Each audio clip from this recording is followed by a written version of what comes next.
Okay, so the tool that I chose for week 2 is MindMeister. This is an excellent tool to create maps in order to brainstorm ideas or to activate background knowledge. So I'm going to show you how this tool works. The first thing, of course, you have to do is sign up like in any other site. And when you receive the confirmation mail, then you're ready to start mapping. Okay, so I'm going to show you a map that I've created, a very simple map, just to show you the basics. Okay, as you can see here, we have a bubble which is in the center. If you see this icon, you can move the bubble anywhere you want on your canvas.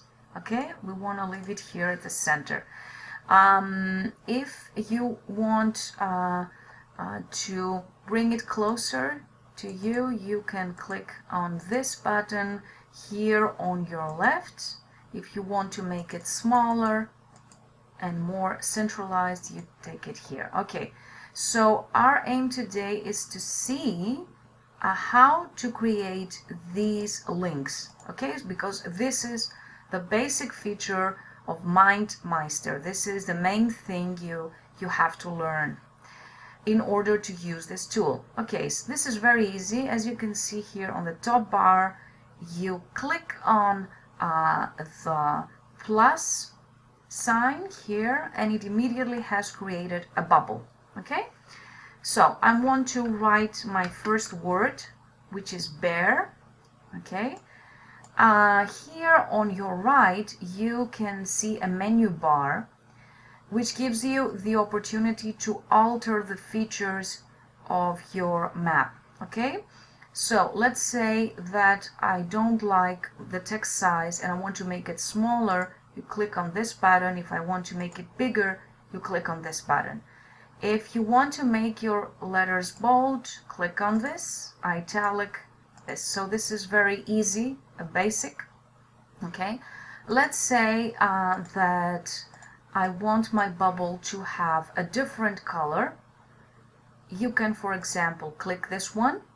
Or let's say that you want to make it even more fun and exciting. You go here and you click on color for your text and you can choose, let's say, this one. You see how it changes. Okay, and let's say that then you don't like, you want to change your background color, the background color of your bubble. So you go here and let's say you want to make it look like this. Okay, and let's say that you want the central bubble to be this dark blue color, but you want your side bubbles to have another color and also another shape. Okay, so you can change the shape of the borders very easily. Okay, and you can also change the width. Okay, and the color of the border. Okay, let's make it not such a harsh color. Okay, and then we click OK. Okay, and you see it has changed. Now another beautiful feature that you have here in MindMeister is that you can add icons to your words. Okay, this is very easy to be done. As you can see here, you already see some icons. If you want to see more, you browse in the icon library. It gives you a variety of choices, and you really have to browse through them to see which fits you best. In our case, we're looking for a bear, so we go here and we choose this one, use selected icon, and then you have your little bear. Okay, let's say that you want to erase a bubble. So let's say that we don't need this one.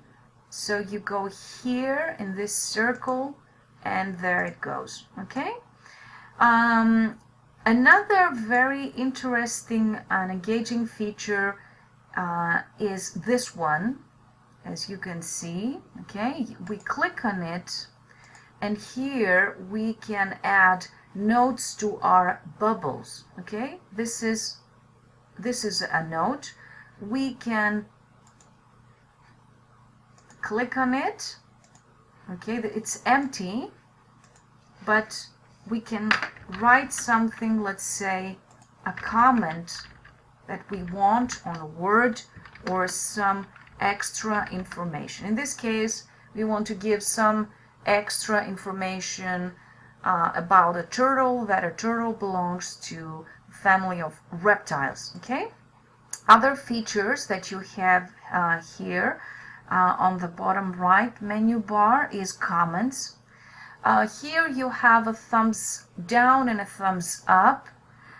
This is a feature that you can also use in other cases where, for example, students comment at each other about ideas on a project. Okay, for example.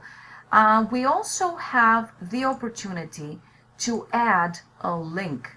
Okay, a link to our word. Let's say that we want to help our students explore a word a little better.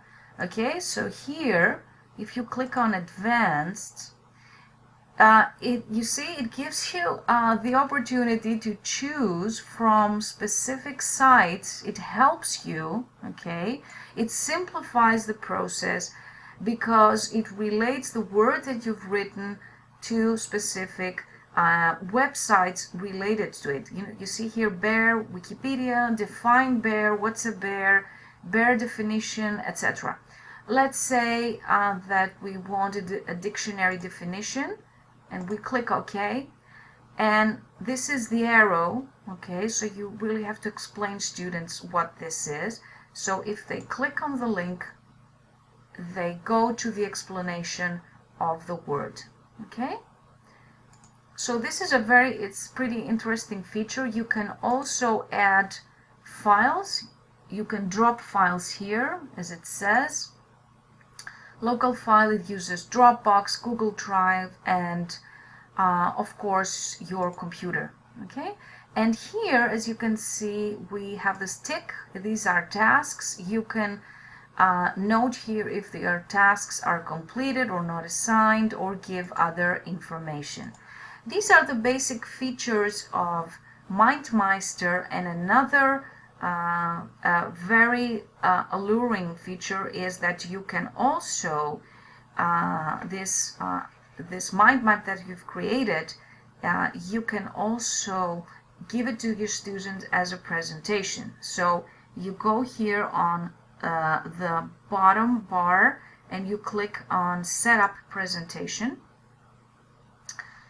and you click on this plus icon, and then you can add numbers to show the path, how the path of your presentation will be. If you click on number on this plus button, it says animals again, but you can take this square and take it, for example, to turtle, because we want our presentation to start with animals and then go to turtle. Okay, let's say we click another one. Okay, number 3, we want it to go to bear. Okay, let's see how our presentation looks like. So we click on this icon here on the bottom right. Okay, you see how it goes. Okay, animals, then turtle. You click on here. Turtles are reptiles, so none of the information that we've added gets lost. And here we go to bear, and if we click on the arrow, we immediately go to the definition. So this is a very powerful tool to use in your classroom. Okay guys, these are the basics regarding MindMeister.